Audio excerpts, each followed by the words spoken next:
Resep ceker pedas. Rebus bawang putih, bawang merah, merah, cabai kecil, dan kemiri. Setelah direbus tambahkan sedikit jahe, lengkuas, dan kunyit, haluskan. Setelah bumbu halus, tumis hingga matang. Tambahkan daun salam, daun jeruk, dan serai.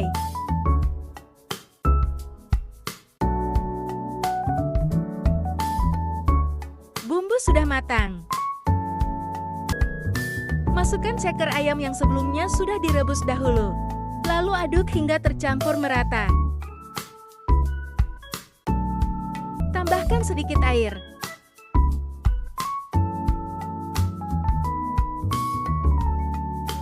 Tunggu hingga air menyusut.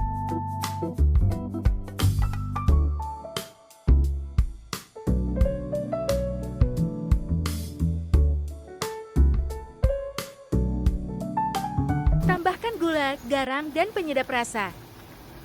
Ceker pedas siap disajikan.